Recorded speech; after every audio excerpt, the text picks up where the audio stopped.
Hi, I'm Ken Howard, and welcome to the Gay Therapy LA podcast. Today, we have part 2 of gay men's dating situations that are no-go and their alternatives. In part 1, I discussed topics that are a no-go in gay men's dating situations, such as racism, bigotry, money neurosis, unresolved trauma, and several more.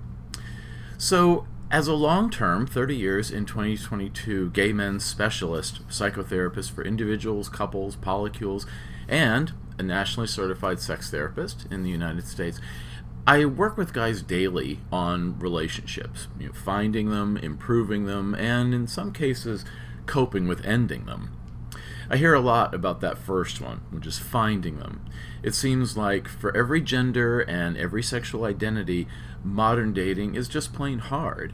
But for gay men, we have that extra layer of challenge because often we don't practice in our teen years dating. So in our 20s or even beyond, we're still identifying and refining the skills of dating. So dating a new person can be thrilling, brimming with excitement, lust, laughter, and the warmth of companionship. For guys who don't have this, I hear about the longing and the yearning and the hopes and the fantasizing and wishing that somebody good will come along somehow. Guys want to be dating a good guy, but what happens if he's really not just a good guy? You don't need to strive for perfection because every relationship requires work and compromise in the long term. That's the work I do with couples to forge what I call better communication, commitment, and compromise. But dating well requires learning and applying certain skills interpersonally. So one of these skills is when to walk away. Dating situations can become untenable, and then it's time to move on. I hear complaints from clients about when this happens, and while it's a disappointment, it's better to know about a potential partner's fatal flaw now rather than later. So here in part 2, I'm going to discuss 5 more of the most common deal-breaker scenarios that can be discovered in early dating. And for each of these, I'm going to offer some alternative suggestions for dating in the future.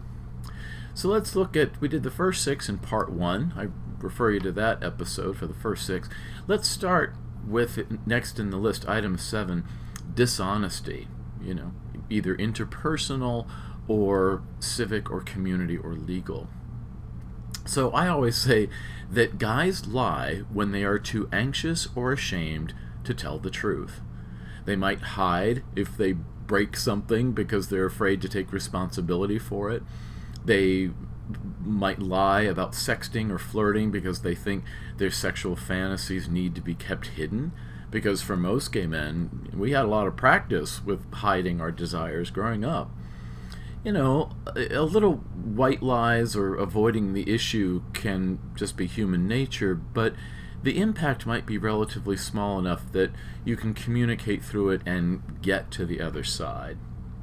But there are some kinds of dishonesty that run deep, like someone with the antisocial personality disorder, a diagnosable psychiatric condition in the United States, according to the American Psychiatric Association. That's really just code for criminal, who doesn't care what he does or who it hurts as long as he benefits. A dishonest salesman, embezzlement, Ponzi schemes, severe lying on his resume, telling one person one thing and another person another to manipulate a situation to his advantage, and even outright denials to you when you confront him on some kind of behavior that violates the rules of the relationship, or even basic courtesy and dignity and respect. Dishonesty can be interpersonal, manipulating partners or friends or co-workers for either money or ego, power or status, or it can be more civic, such as being involved in a marriage for immigration scheme or something that's an illegal act, even in things like white-collar crime.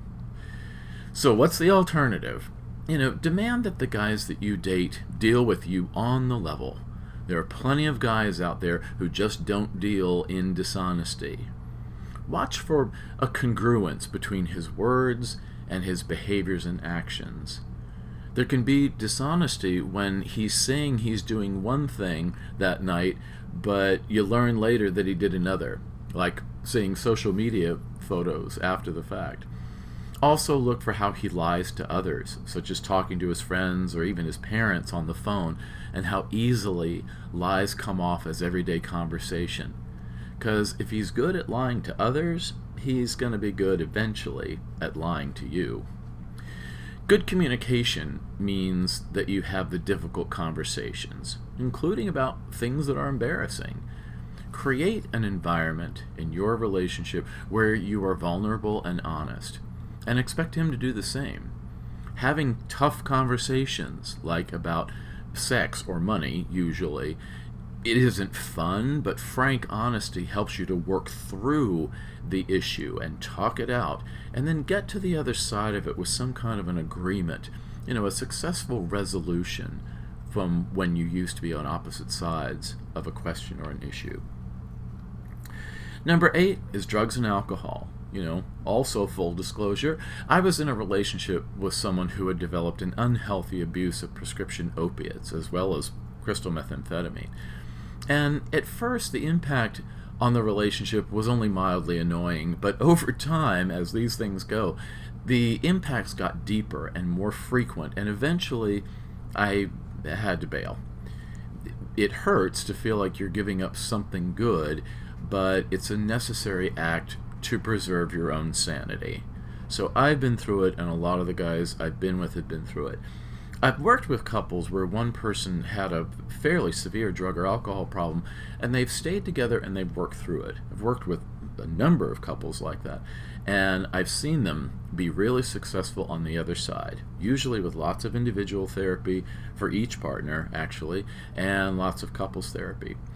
But if the person is in denial about their problem or dismisses your feelings about their behaviors, sometimes your hands are tied and you don't really have any healthy actions other than to just leave. So most gay men worldwide have some kind of a recreational relationship to alcohol or party drugs. And for many, depending on what they're using and how and when and how often, it has relatively little impact. It's part of gay male culture worldwide. I think it's part of, socialization worldwide. Bars, clubs, parties, events, all over the world might have drugs, party drugs of some kind, and certainly alcohol. I sometimes wonder how many MDMA or ecstasy or Molly pills, are consumed in gay clubs of major cities throughout the world on any given Saturday night. And the straight clubs too, or how many worldwide gallons of GHB are consumed. That's another whole topic, and I have a previous episode on discussing drug and alcohol use in the context of a gay male relationship. But know the difference, which can sometimes be hard to discern, between a reasonable recreational use, although it's not exactly health food, and a problematic use. I cite and apply a lot of what's called the harm reduction model in my work, but I also frequently work with guys in recovery, either through Alcoholics Anonymous, AA, or its alternatives, like the Smart Recovery Program. And, they can have a good success rate, I think, especially if they are coupled with individual couples or group therapy. The two together I've seen work really successfully. But in dating and relationships, especially early on, try to realize when this guy is in too deep to really get involved with him. You're always going to be the other man to his drug use, and it will suck to feel like, you're second place to some kind of a pipe or glass or bottle or whatever. So what's the alternative? Just be aware and just observe and watch what kind of relationship the guy has to his own drinking and any recreational drugs. Look at the type he's using, the setting, the frequency, how often he's dosing up within the night, the frequency of party nights in any given month. the amount of cocktails or drinks or bottles of beer he has, and his behavior in groups versus his behavior being alone or alone with you. And kind of follow your gut instincts. Watch for messiness or dangerous situations like drinking and driving, or collateral damage afterwards, like sleeping through work or falling down on important commitments. Be sure that you and the guy you're dating are on reasonably the same page with this stuff. There can be some room for negotiation, especially if either you or he are not well versed in these things, but there has to be a healthy consensus of what, if anything, you want to use and how often. Number 9 is the role of having kids or not. More and more gay male couples are considering having kids, especially since the legalization nationwide in the U.S. of marriage equality and advances in gay foster parenting, adoption, or surrogacy. Just like with pets, I think it's better to get a rescue kid and give some poor kid loving parents rather than make a thoroughbred by mixing sperm or taking turns or whatever. But this is a very individual decision for each couple or even a polycule. I used to do some work in this area, particularly in minors, children and teens living with HIV/AIDS.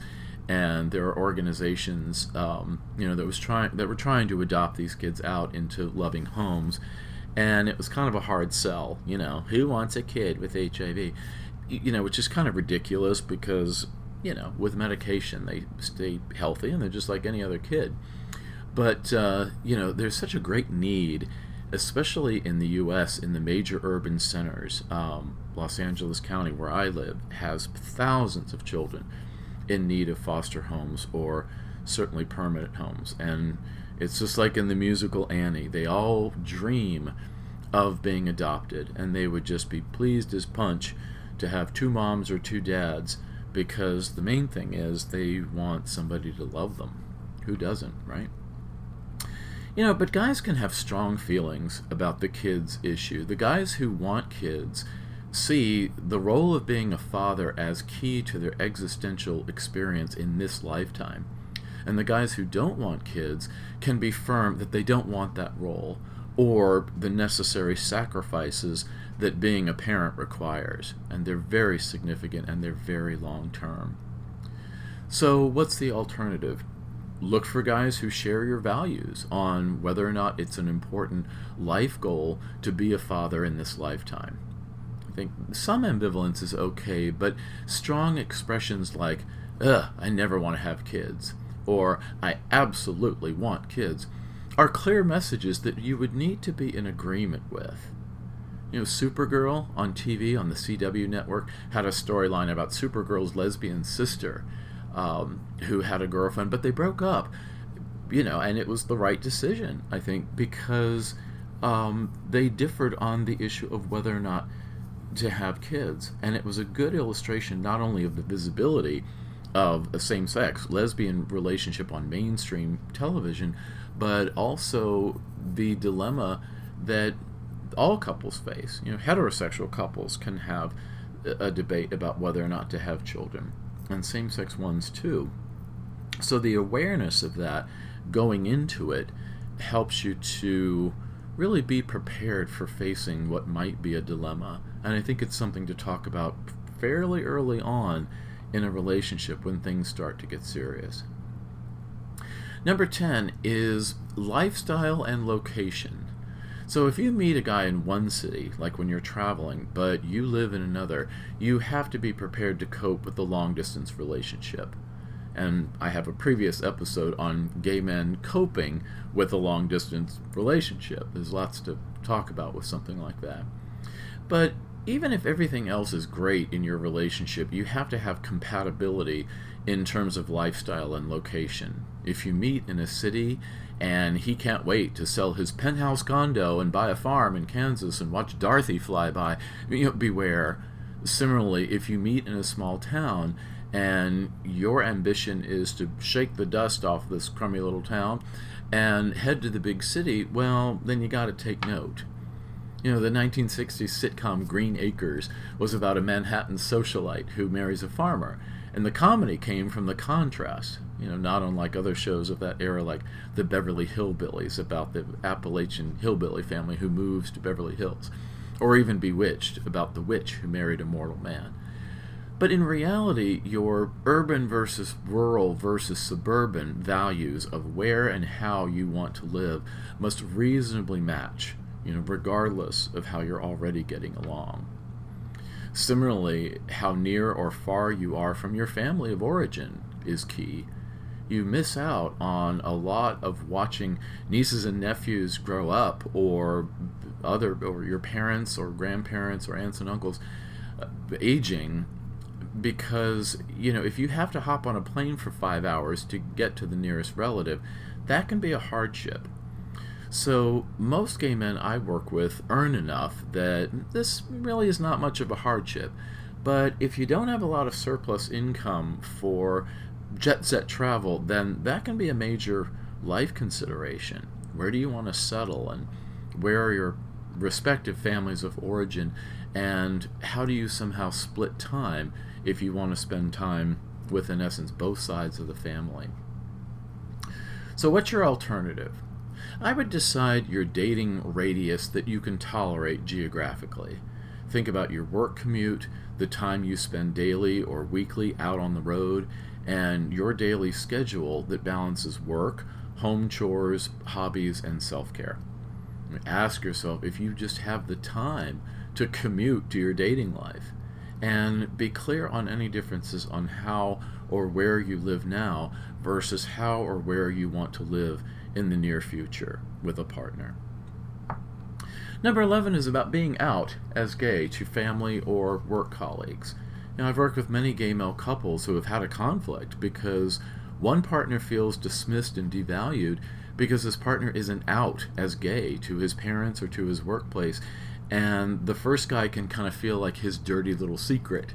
And this can feel humiliating and can appear like the guy you're dating, after a reasonable period of time, is not being a grown-up and is putting his allegiance to his parents or to his religion or to a homophobic work environment, perhaps to get perceived, an implied heterosexual privilege first before you.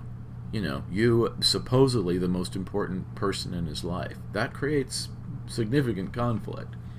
And in the United States, anyway, in most places, there are legal protections. And I've worked with a lot of guys who've worked in very traditionally conservative environments, Wall Street, something like that, and they've been out. And even if they have very politically conservative colleagues and bosses, being out as gay in the corporate setting is very, very frequently accepted, because if they don't, there could be a discrimination lawsuit that's expensive for the company, if nothing else, besides being the right thing to do. So what's the alternative? Decide what level of being out that you need your partner to be, and be aware of the devaluation that you could feel if you are his dirty little secret by not being out at work or with his family of origin. Confidence is sexy, and your partner defending you to whoever challenges him about you is also sexy, and it inspires loyalty and even love. Date guys who you can feel like they have your back at all times. Number 12 is sexual style. It could be the first date, sometime later, but eventually you go there sexually with the guy you're dating. Navigating the whole top, bottom, side thing is one hurdle, but so are things like, at what time in the dating process do you date exclusively, if you even do? What do you do when sexually? You might be kinkier later in the relationship, or one of you might be kinkier than the other one.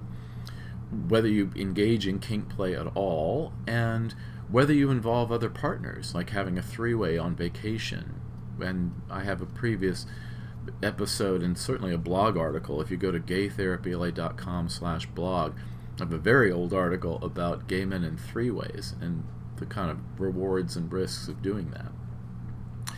So in general, guys fall naturally on a sexual spectrum of interest, from the generally vanilla to the elaborately kinky, such as the leather, rubber, or BDSM communities. So, any judgments against each other for being too boring or too extreme can emerge if you don't naturally fall into the same area of sexual interests. But, this can be negotiated, and some guys who seemingly aren't into anything kinky change their minds pretty quickly once they really have a chance to experience something new and fun. I've had lots of observation of that phenomenon. The experience of trying something can be very different from the experience of thinking about what that is, because one's a cognitive process and one's a sensory experiential process. It's not always the same. But the more vehement the opinion about the difference, such as your partner expressing disgust or frustration, often with a lot of energy behind it, the more there could be a basic compatibility problem. So similarly, sex therapy can help a guy overcome certain sexual anxieties, such as becoming more comfortable being penetrated by talking through his fears or experiences, maybe working with a doctor on that, like a colorectal surgeon or a proctologist. Sex therapy for a couple can also help them bridge the gaps in their preferences or interests and talk about those, well before the point where a relationship is at risk of ending over that. It's generally a good investment, I think, to have sex therapy. And while I offer this as a professional service, it's really a kind of couples talk therapy, of course. It's not sex therapy is not actual sex with your therapist. We should probably clarify that. But it's a specialized type of couples therapy, and most couples therapists, even if they think they're good with gay men, generally aren't that great about helping gay men with sexual issues. A lot of couples therapists aren't that good with helping any couple with sexual issues, including straight ones, because sex therapy is a very specific and kind of rare training for psychotherapists in the United States. So I also offer relationship coaching, which is similar but different, specifically by and for gay men.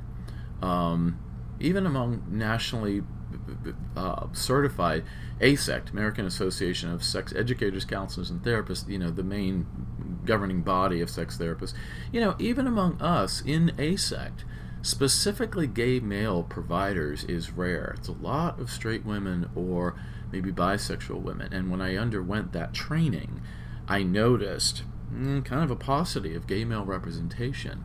And, that concerned me because the need is very strong among guys. So what's the alternative to this? Look for guys who at least have an aptitude for exploring and discussing meeting the mutual sexual needs of the relationship and a reasonably compatible sexual value system, even if it evolves over time, which it often does. Guys with the ability to communicate their feelings and their interests, even their fantasies, even if you disagree at first, they can be good candidates because you talk through it and you try different things, and there's a spirit of emotional generosity or curiosity and experimentation that can lead to some fun experiences together. Number 13 is lacking what I mentioned earlier: commitment, communication, and compromise, or the aptitude for them. So I have an article and also a podcast episode of the 3 C's: commitment, communication, and compromise. And I coined the 3 C's after many years of doing couples therapy with gay men and seeing patterns over and over of where relationships go wrong. There's another article on that too, about reasons why gay male relationships end. And, what tends to repair them, or probably would have if they had the opportunity to do the gay male specific couples work. But if you feel like the guy you're dating is doing it in kind of half-assed or ambivalently, that's not a strong commitment, especially after a few months of dating. And if he doesn't like to talk about things or gives you what John Gottman, the great couples researcher, says is stonewalling, the silent treatment or just avoiding talking about everything, that's going to be a problem in the long term. Biggest thing I help gay couples with, and what they ask for, is help with improving the quality and the effective outcomes of their communication. if he's stubborn and, just not good at discussing things intelligently and crafting creative, practical compromises that help you bridge a disagreement somewhere in the middle between your 2 points of view, that's not a good sign for the long term. When we say all relationships take work, we usually mean the work of communicating your mutual needs or forging some kind of acceptable, good enough compromise that prevents a breakup or chronic dissatisfaction and unhappiness. So what's the alternative? Look for guys who at least have an aptitude for these core relationship skills. They don't have to be experts going in, but if they have an aptitude for commitment, communication, and compromise, you can kind of evaluate them in your mind, through experience and observation over time. So the next one is common interest, number 14. When sex in a relationship decreases in frequency over the long term, in probably most gay male relationships, or even if it stops altogether, which is much more common a phenomenon, for gay men than most guys realize. And I have a previous episode on how to deal with the sexual stalemate in a relationship and the various options to deal with it. But what's left after something like that, especially as the guys get older, is an emotional intimacy and the enjoyment of common interests.